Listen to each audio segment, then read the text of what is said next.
back to A-List Podcast. I'm Adam Armbruster. Today with me is Jerry and Naya Chambless. Jerry is a producer. Naya is a director, producer, actress, writer, caterer, editor, on and on and on and on. And they have an amazing film we're going to talk about today. It's called My Guardian Angel. Some people would call it an anti-bullying film. I don't think I'd call it that. It's a lot more than that. We're going to talk all about this. Welcome, you guys. Thank you. Hi. So happy to be here. Pleasure. Yeah. Can't wait to talk about this film. Naya, when you were really young, before this film even was conceived, you wrote a poem. You wrote a poem when you were really, how old were you? I believe I was about 8. Yeah. Would you read the poem for us? Yes, of course. I have it here. People walk every day, talk every day, without a thought to those who can't. We take life for granted, but life is never a grant. I know people who can, I can't, so I sit here all alone knowing I shan't. Why are people so cruel? Why are people so mean? They tease and ridicule, thinking their remarks are so lean. But a light, small but yet, catches my eyes, a twinkle of light in the dark night. It shows me hope, it gives me light. It helps me rid myself of all my strife. Now they walk every day, I see them still, but no longer will it give my heart a sad fill. Now, does that still feel like you after all these years since you've written that? Yeah, it does. I was a very, I really liked to write when I was younger, and I loved poetry, so I think this still fits me, and I think the message is also extremely fitting to the film. I think it goes along with it pretty well. I mean, I even drew symbols all over it that kind of are reminiscent of the film as well. So, Does it hit different to you since you've had some life experience since then? I feel like it does. I think it still definitely applies, but I feel like now that I've seen more, I probably could rewrite it a little different. But I think it's definitely a good poem, and I hadn't seen it in years or revisited it in my head, and then my dad pulls it out one day, goes, "Hey, look what I found during production of the film." And I went, "Oh my gosh, wow, what's that?" And it was interesting seeing it again. Yeah, I believe it was because we were talking about the message, talking about what led us here, all of the steps that you took to get there.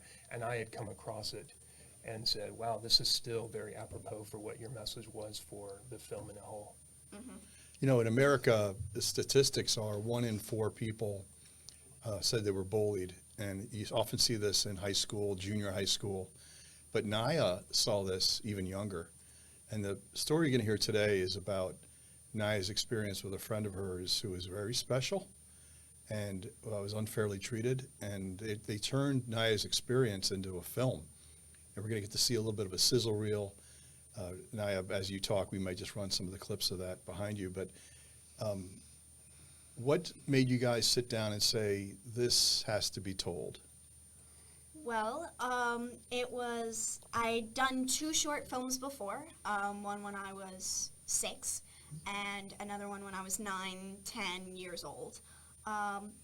And when I sat down to write another one and I was thinking of conceptual ideas, I went, with my past films, there's always been a message, something in there that I hope people can learn from it, or something that I believe still holds true and should be addressed.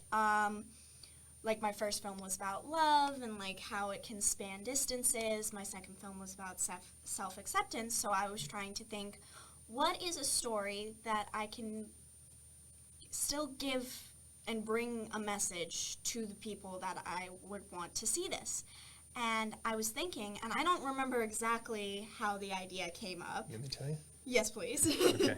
So we were sitting down at the kitchen table, and she was talking about, I want to do another film. I want to do a film that, matters to me and stuff. And I said, well, what's the one thing I always talk to you about with filmmaking? Always pull from your own experiences. Always pull from your own heartstrings and your own life experiences and stuff.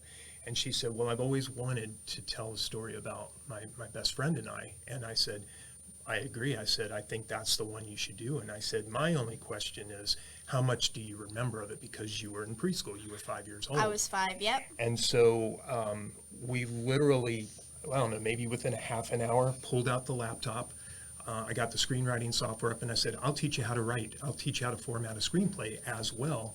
And she said, okay, great. And so we started to go through that, but then she just started talking. And I said, you know what, I'm just going to start typing.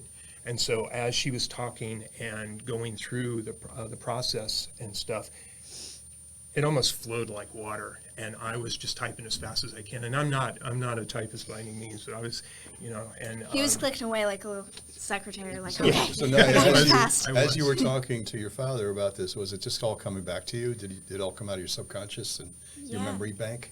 I don't think I registered how much of it I really remembered.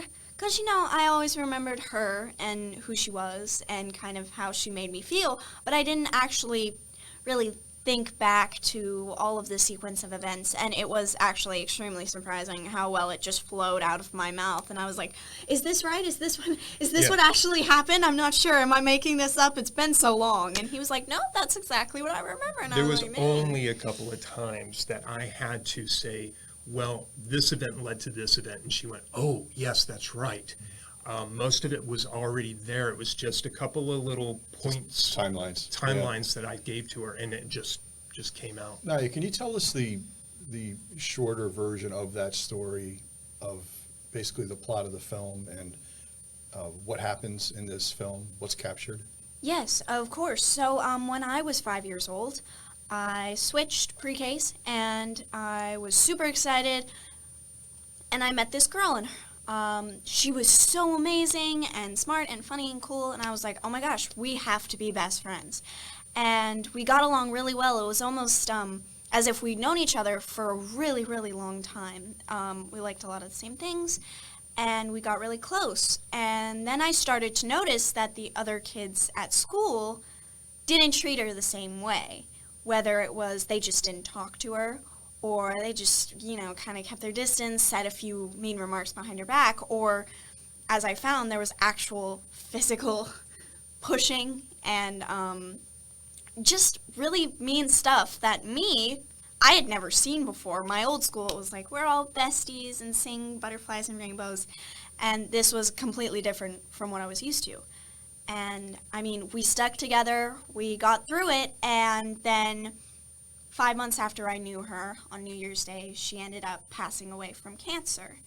And that's why everyone acted so different to her. It wasn't like she didn't look the same as everyone else. She didn't have any hair, and she was paler. And I never really looked at that type of stuff, and I didn't realize that everyone else was until much later.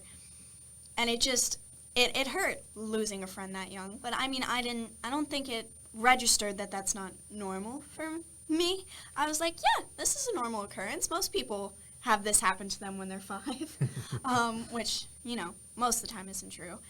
But it was just, having her friendship was such a great experience for me. And I wanted to tell her story because I know there are a lot of people like that whose stories never get told. And I think it brings so many important issues to light that a lot of people don't like to look at. Ty, why do you think bullying happens? I think bullying happens for a lot of different reasons. There are personal reasons, there are societal reasons. I think in this case, we were 5. It's not like they had malicious intent. I think they just didn't know. Their parents didn't really tell them what it was. It was more of like okay, just kind of avoid her, because they didn't want to talk about death, which I understand. They didn't want to talk about sickness. So they were just like, just stay away. Just don't talk to her. And I think that's more of why they did the bullying. It wasn't that they were mean. They didn't know what was happening, and so they lashed out, and they didn't want her near them. I think that's not the case for all bullying, of course, but in this case, I think that's definitely what happened. What do you think your friend, can you remember anything she said to you during this whole thing? I can remember a few small things, nothing exactly specific, but I remember talking for hours, like hours on end. We would sit and just chatter.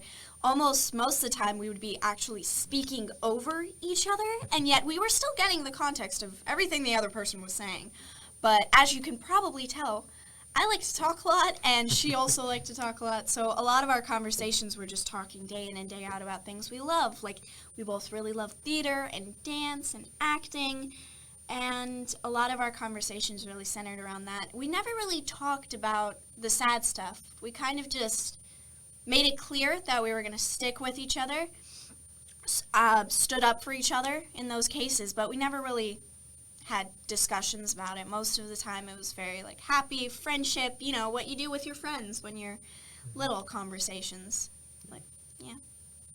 Jerry, what's your take on this whole story when you obviously were there with Naya when she went through this, and Sure. then you see her as a producer capturing the story and trying to tell people about these human experiences and maybe how to be a better person and maybe a better parent through Right. this? Right.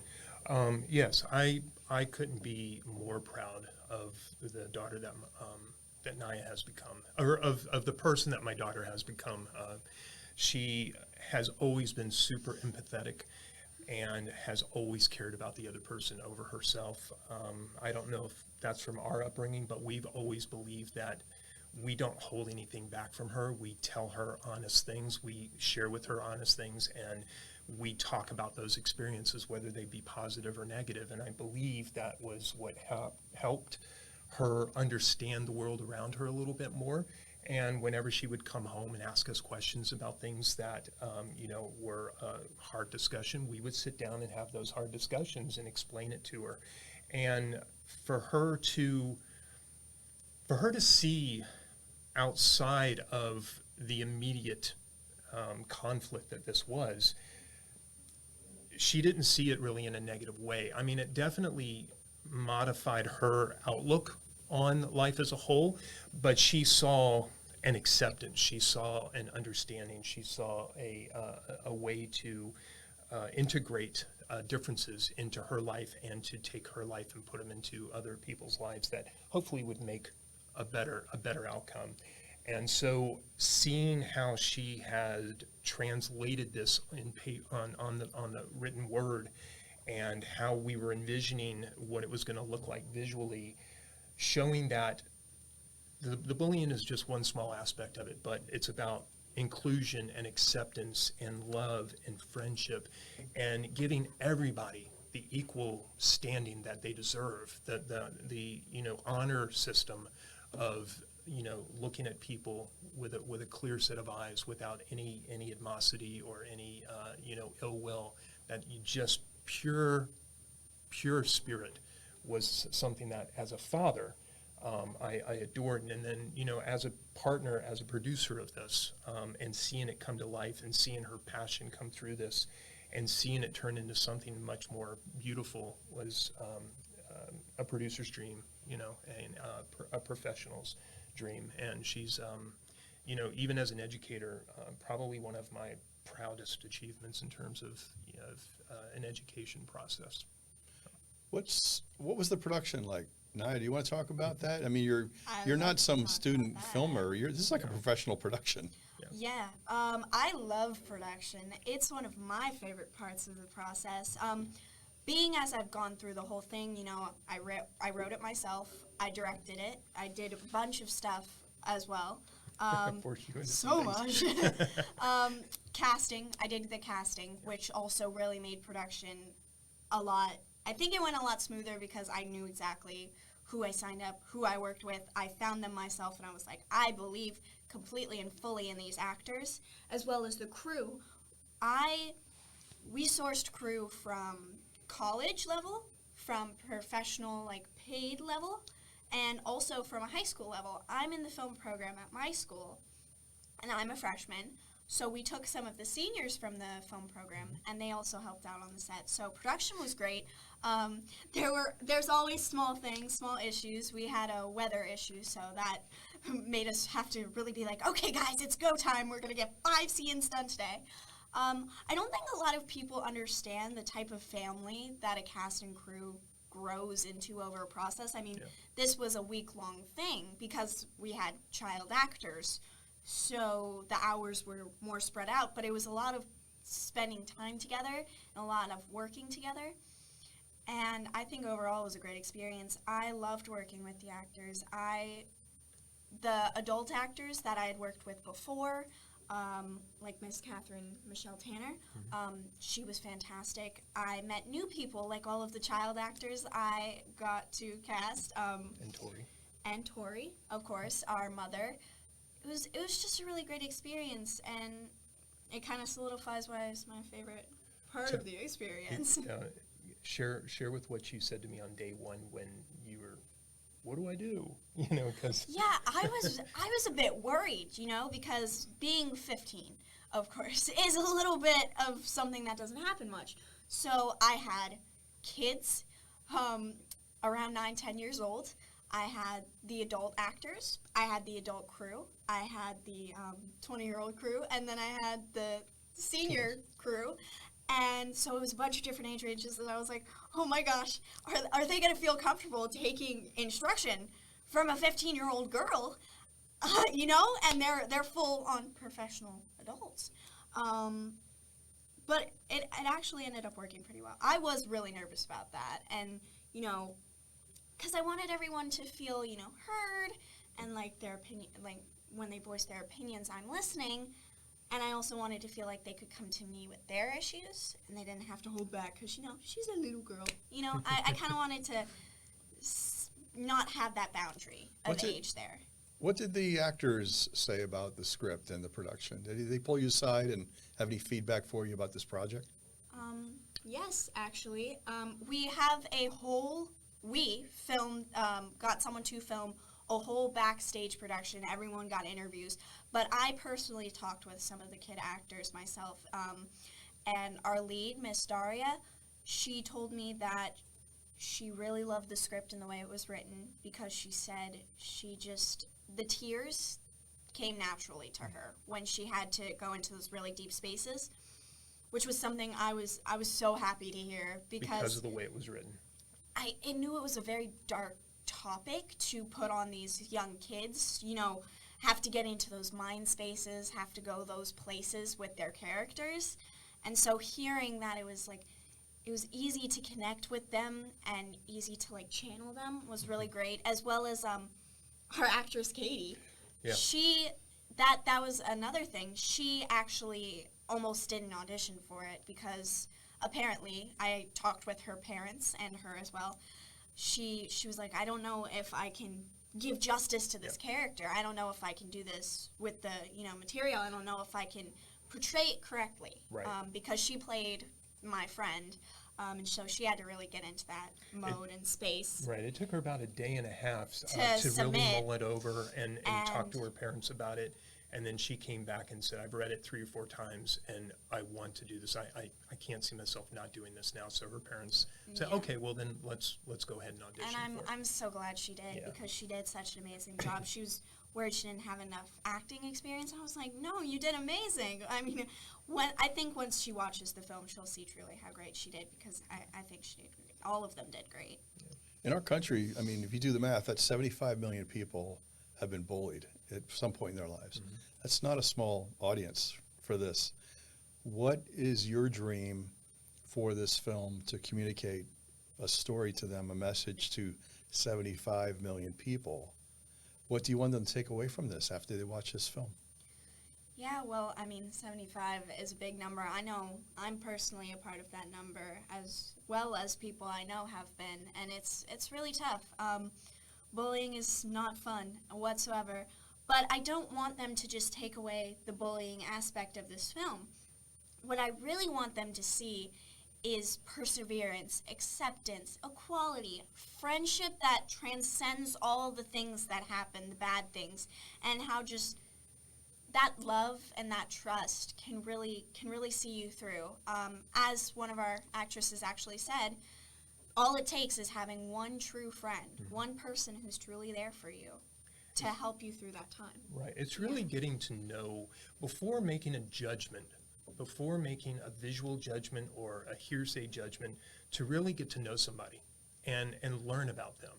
And if you can learn about them, we feel that that percentage could probably be cut in half, if not more, if you just get to know somebody and learn about them and truly hear their story. Instead of just judging them. Exactly. You know? Yeah. The scientists will say our DNA as humans is 99.9% identical.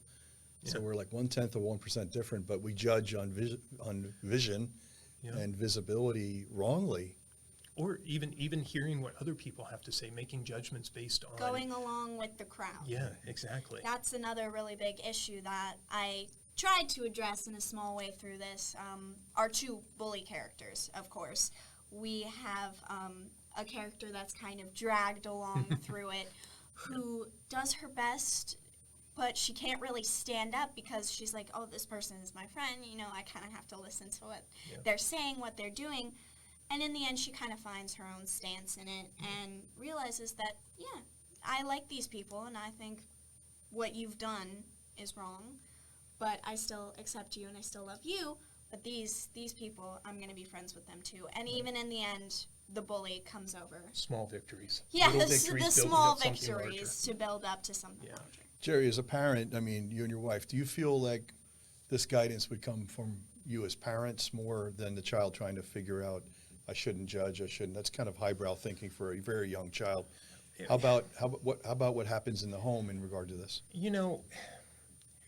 I hate to say this, but I think that parents do not give their children as much acknowledgement and recognition of highbrow thinking than they are. I mean, statistically and scientifically, it has been shown that a child's brain is a much, much larger conduit for learning and knowledge than we are as adults, right?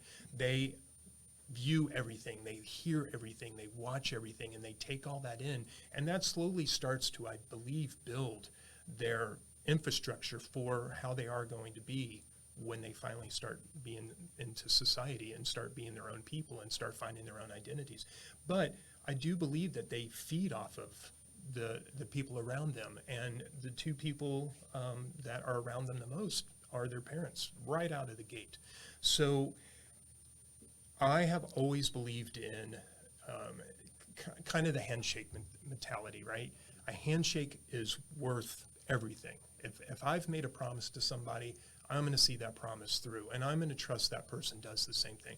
Now, granted, it doesn't always happen in business, and it doesn't always happen in personal and stuff, and you have to learn that you have to work around that a little bit. But Michelle and I have always tried to keep that same mentality with Naya. Like I said, anything that she asked us, we were open about. Anything that we were engaged in, we engaged her in with us at all.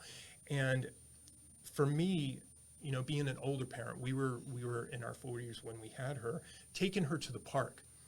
I was always there on the playground, playing with her and engaging with her and stuff. Well, unfortunately, I saw a lot of younger parents sitting over on the benches on their phones or their tablets or something and totally disregarding and disengaging from the children and stuff. So then the children are left to their own devices to learn and figure out things and stuff like that. I feel that if you are engaged and you are connected all the way through, it's a recipe for success, I feel. And I hope that it was part of our experiences and our tutelage and our relationships with Naya that helped her become who she is.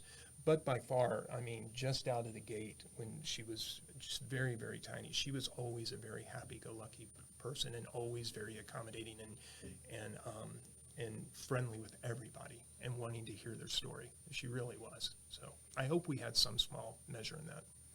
So the film really, I mean, you could call it an anti-bullying film, but I always feel like when you're anti-something, I don't even know what that means, but you're actually pro a lot of good things. Yeah, it just happened to be a negative situation, but Yeah. you're very pro a lot of wonderful things about acceptance and love and inclusion and caring, and you can go on forever. Right. Yeah, I think bullying is just the first conflict, The something inciting that incident. pushes back. It's not that it's the main idea of the film. We really tried to make sure that, yes, the bullying is there, and yes, it is a conflict and something that is amazing to address, and I find the film addresses pretty well. But also something that shows the true measure of this friendship. The film is about these two people who love and trust each other completely, and they do that without looks, just truly on who they are as people, as their own individuals.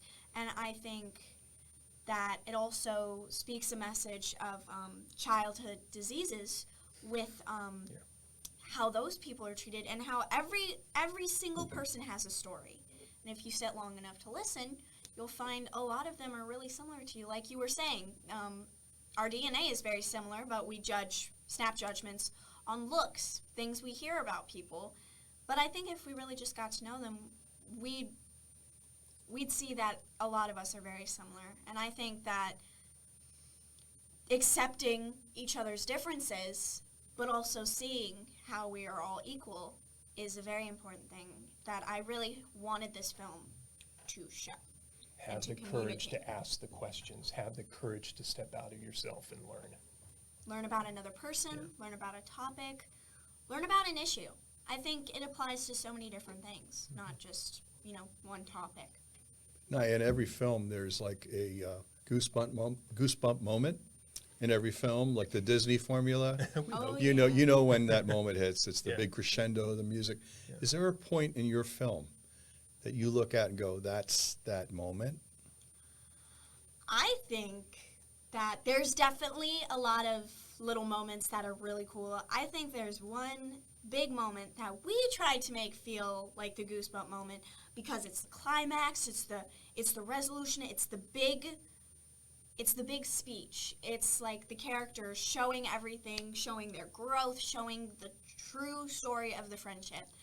And I think that's personally the goosebump moment to me, even though the rest of the film hopefully holds the same par of greatness. Jerry, as a parent, is it the same moment for you in the film, or is it something else? I believe, yes, I believe it's that moment.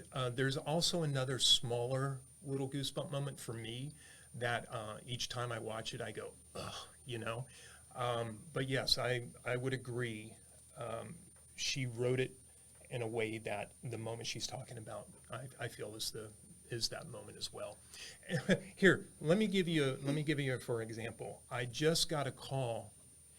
I shared the base colored version with one of our executive producers, our nonprofit sponsor, and I got a call from her. She's on her way to New York, and I got a call from her, and she's crying. And now she's been with us for the last year and a half on this, so she's been very, very tight on this. Very steadfast, very yes. amazing but lady. The moment that Naya is talking about, she said to me, "Oh my gosh, the moment," and she restated this moment. I just can't get enough, and she repeated that about 3 times. So the moment that Naya's talking about is the one that really moved Elizabeth as well. I think that smaller goosebump moment that you're talking about, it's the little end cutscene, I think. No? No. We don't want to be a spoiler. Yeah, here. we don't want to spoil it. We don't want to So spoil it. everybody here, watch the film. Yes, We're you not need gonna to ruin watch it the It's for really you. hard for me not to spoil. I know. I'm trying. Naya's my holding best. back. We can see. Yeah. So, Jerry, you're an educator. Should this film be shown in schools? Should it be online? Should people have access to it everywhere? What's the dream for this? The dream for this, and I had a very long discussion with Naya about this. The dream for this is to absolutely have it available for schools, and we've already had some schools that have shown a lot of interest just in the pre-production and the pitch deck aspect of this, and they're waiting for the film to come out, and they are ready to make a screening event for their entire school, both on the high school and the middle school and the elementary school level. And we also really, really want to address the juvenile cancer aspect of this with a lot of the organizations and foundations that do the research and help these children that are debilitated with this disease, and hopefully show them that there are people like Naya and her friend that can have relationships like this. And Naya, you had mentioned that you intentionally shot this from a young person's visual perspective. So as an educator, Jerry, I was just thinking out loud, like, Sure. Wouldn't that really help in students absorbing this, is that it's shot, Naya, from the height level of the camera? Weren't you telling me about this? Yes, almost the entirety of MGA is shot at a lower height perspective, so that you hopefully really feel like you're in this place with us. I mean, of course, there are other aspects that I really wanted to make it feel like you are a child experiencing this with the other children. Even the color grading, once that's done, every single thing is intentional. The lighting, the color grading. Did you know that when children are younger, everyone's like, oh my gosh, the world seems so much brighter when I was a child. It's actually because you can see more colors as a child because your eyes are still growing the colors. So I wanted the film to be much brighter, more colorful, like how a child sees it. And softer and angelic, which really lends into, of course, the feel of the guardian angel, but also how a child sees the world as soft and pure and very new, you know? So there's so many aspects that we hoped. The music. Yeah, the music, the childlike, whimsical feel, hopefully, of the soundtrack, I really think brings across as well. Yeah. I just did a lot to make you feel like you're there with them. You're in the experience at their level, experiencing the story truly through the eyes of someone that would have been there. Yeah, I don't think in this facet any stone was unturned in terms of keeping a consistency of design, a consistency of story from the perspective that it was originally written. So, from the visuals, from the music, from the writing, from the dialogue, from the locations, the tone, the temperature of the colors, pretty much. We really left no stone unturned. Every single thing in that film has some sort of thoroughly thought out symbolic purpose that I spent like a few minutes being like, oh my gosh, yes, we have to put this in here because it has a meaning. You know, it's not too filled up, hopefully, but I think everything in that film has a purpose and a reason to be there, and I hope that brings the message across even more. And a release date? I know you're in post-production. Well, we are hoping that we're going to make our hometown festival, which is in April. We obviously, you know, we have to be approved by the programmers and stuff like that, but we are hoping to have the film in completion by April, this coming April. Excellent. So exciting. We wish you all the best of luck with this. Thank you. I've never heard of a project like this, ever. I think you're on a unique path. I truly do. I think it's from a child's perspective, all the way through this. You really thought it through. Yeah. We spent a couple of years on it together, researching and looking at films and videos. And taking my experience and other people's experience so everyone can hopefully relate to this in some way. Lots of conversations, lots of questions, asking technical stuff. And I think it does help when you're at home because then you can be brushing your teeth like, oh my gosh, wait, I just had an idea. Dad. You know? Dad, please in come in here. I need to write this down. Yeah. I think everybody that's ever made a film said, I wish I would have done that differently. I wish I would have written that line differently. You're never really done, are you? No. Never really never, done. No. never. I mean, even the script itself, 20-something drafts just to be like, okay, yeah, that's the script we can settle on for now. But of course, little things change. Right, yeah. And I think there's always something you can improve upon, but I think this film is pretty strong. I mean, obviously, there's little things, but I think it's altogether a very well put together and pretty strong film. Well, it's so great today to hear your story of the film. We can't wait to see the film. Thank you. Can't Very wait for excited for other you to people see to see it, and 75 million people to see the film. Can't wait for them either. So Yeah. important, so important. Naya Chambless, you're a prodigy. You're amazingly Thanks. talented. It was so great to have you here today. 15, everybody, 15 years old. Yeah. Imagine. And Jerry, you're quite a dad, Thank you. I and appreciate it. your spirit together is remarkable. So thank you for sharing all this, everybody. That was Naya and Jerry Chambless. You're going to be hearing their names more and more. So take a look at My Guardian Angel film. You'll be getting a link in this distribution of where you can see it. And I want to thank my producer, Melissa Ratliff, producer extraordinaire, for helping us out today too. Thanks for being with us, everybody.